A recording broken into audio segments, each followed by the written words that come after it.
Well, it's been ages since my last update video, but I'm finally back in the shop and I have a whole lot of catching up to do here.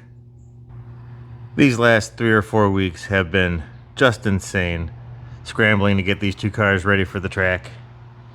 I did have all winter to do a lot of these projects, but things fell through and I never got to it, so here we are now paying the price for that.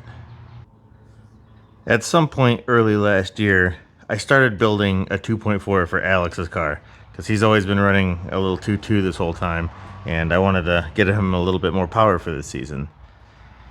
And spent some money on that, got an engine together, took it to the dyno, and spun a bearing. Or we cooked a bearing. I set the bearing tolerances too tight on the rod bearings, and this was, I think, 2 days before the Greg Staub race last year. So drove it all the way home from the dyno, came home, took the engine out, put his old engine back in just so that he could go and run that race, which was the same race that Josh ran my car in, where the rear axle broke. So that engine came back out and ended up just farming it out to my tuner. It was Scheffler Tuning to rebuild it, and he did a great job on that lower end. It came out great. I just did not have the time to get that thing done. So we got the engine back in there, and it didn't make as much power as we wanted it to. We kind of took a gamble on some parts and some experimental stuff. It just didn't really work out. Didn't make a whole lot more power than his 2.2 did. So that was already kind of a disappointment. Didn't have my car even remotely done to get it to practice. I started a project on it. I did the rear axle, fixed that, and started a bunch of other projects, and just did not have the time or the parts to get it done for practice. So we took Alex's car, and that did not work out well. At practice, we changed some things on Alex's car, and we're just playing around with just some suspension stuff, trying to see if we could make it a little bit quicker around the track. And I told Alex every time he goes out there to run the track like he's leading a feature race. I wanted him to push the car to its limits so that we could see what it would actually do, knowing well that the track conditions wouldn't be representative of what an actual feature race grade surface would be like, but I still wanted to learn some stuff about his car. And he was out there pushing it. I mean, he was putting it on the wall. And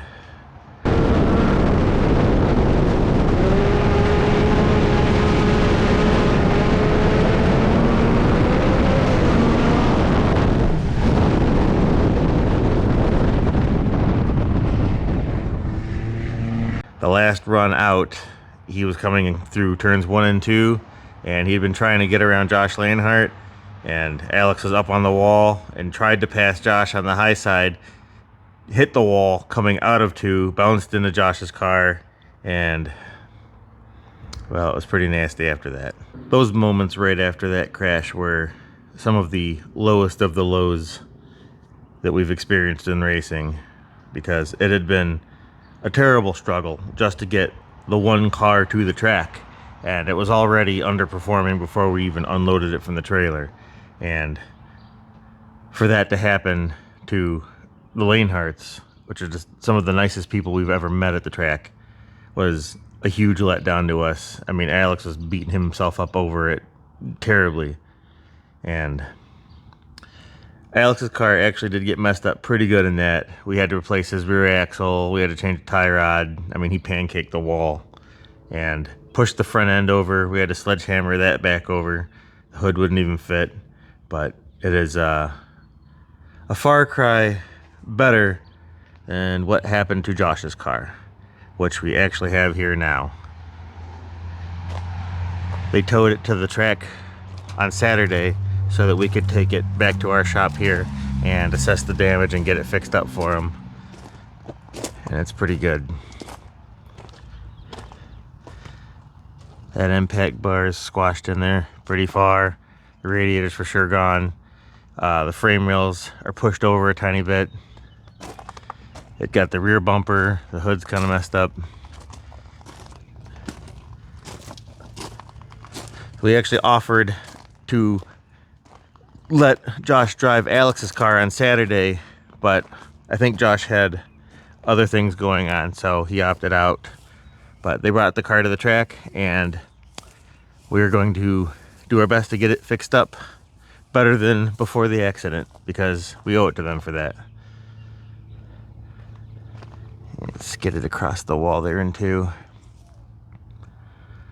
But this will be up on our plate here just as soon as we get one of our two broken cars fixed and out of the shop and back into the enclosed trailer.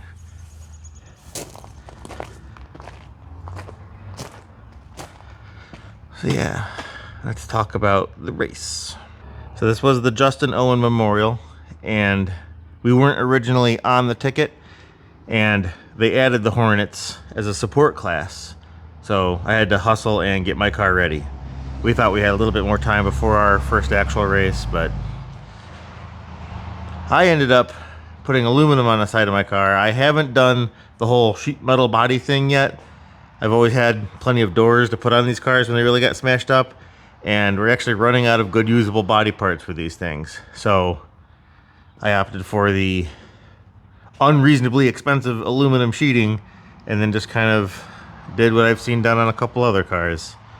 And I will say, I'm kind of glad I wasn't the only sort of half-finished car at the track, because McCoy's car was kind of like this, and Landon's car was. So at least I kind of fit in. Literally just barely got this thing going before the race. I mean, I had to do a ton of repairs on the rear, and it wasn't just adding the sheet metal. I had a bunch of wiring stuff I had to fix the fuel system. Got it out there. Alex's car, we had just fixed it up from the accident there at practice, and I don't even remember what our qualifying times were, but both him and I started in heat number 2. I don't even remember where we started, but he finished second behind Landon, and I finished third. And that put him inside second row, or outside second row, and I was right behind him in the third row. And feature did not go as well as my heat race did. Alex did a great job hanging up front with the leaders.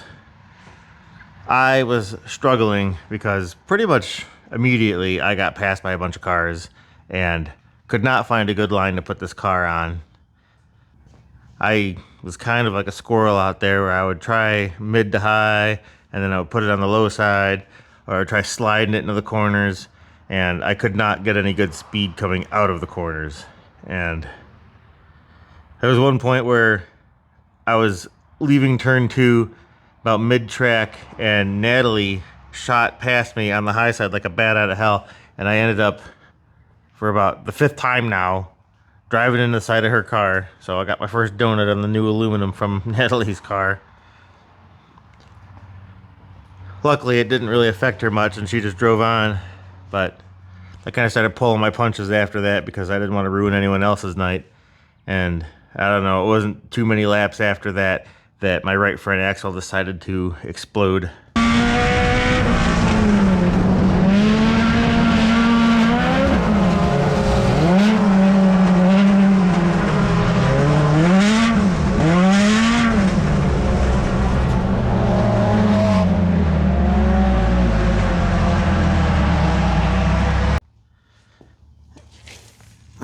I'm not touching that grease, but yeah. The outer joint has left the chat. And I haven't really looked at this yet. I just pulled the wheel off for the video. I don't know if it smacked the block or not, but... So Alex was racing along pretty good, and then his car got real loud because his exhaust fell off. And that's the first time that's happened to us. I usually build these things solid enough so that parts don't fall off of them, and I have no explanation for why this happened, but it literally just tore.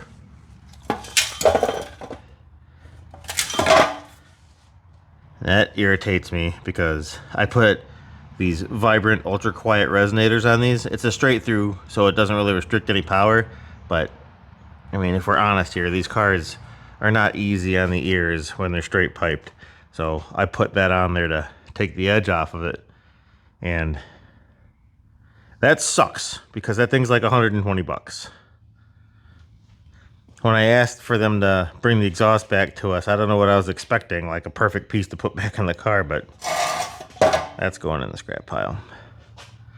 After that fell off, Alex's car it lost a little bit of torque going into the corners. He started falling back a little bit too. I think he also thought maybe it was hurt because it sounded different, but I think Alex finished fourth or fifth, I can't remember. But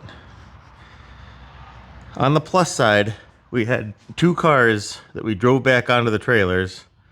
I mean, mine was one-wheel drive and Alex's was loud as shit, but could be worse. I still have a ton more work to do to my car, obviously. I don't know if I'll even get to paint anytime soon because we have to get ready by next week. So, at a bare minimum, I'll throw an axle onto that. I'll fix Alex's exhaust. I have some tires that I need to get swapped around because I have some pretty roach tires on the cars right now. I just did not have time to really get through all these things before the race. This tire is dangerous. There's like a big chunk out of the side of it. So, get all that addressed. At least get these things ready enough to get to the track. And then we will get Josh's car in here and get this thing fixed up a bit. Give it the love it deserves. Aside from all that, heading to the track on Saturday, I was following behind Alex and I noticed that the torsion beam rear axle on our enclosed trailer looked like it was dribbling, like it was vibrating a lot. I couldn't tell why. And every time we would make a left-handed turn, like on an on-ramp, the right side tire started smoking like crazy. And when we got to the track, we discovered that the leaf spring on that axle had snapped. And who knows when that snapped, but there's some rust in there, so this looks like it had been a problem that was developing for a while now. So we were in a pinch. You can already tell too, this axle or this spring is like kind of warped, so it's probably overloaded. Anyway, we immediately got on the horn trying to find a good leaf spring to put on this thing so that we could take the trailer home. And luckily, Tractor Supply sells these things, and we found one, and Alex's parents brought it to the track. This is a 4-leaf spring, and the one they brought was 5, so we took out that other little lower spring just so that our U-bolts would work. And thanks to our friend Ted Parrott, we got this thing all bolted back together and drove it home. So that was cool. I think the plan now is to grab another one of those leaf springs from Tractor Supply and replace the spring on this side. Just because when we got this trailer, the previous owner had to replace the entire front axle, and it has 6 leaf springs on it, and the rears had just these 4s on it. So I'll probably just grab another one of those springs, put it on this left side so all the springs and everything are nice and new and we don't have to worry about that anymore. Just more work that I'm going to need to get done before next Saturday. But the plan now, get at least one of these cars fixed up enough to put in the trailer, the enclosed trailer, get Josh's car in here, at least get a game plan going for it, get it figured out. I should probably go and see what kind of body panels I have behind the shop to put on it. And hopefully we'll have 3 race-ready cars by next Saturday. That's my quick and dirty update on this. Don't have a lot of time to spend making a video. I just need to start moving some wrenches here. See you in the next update. Wow.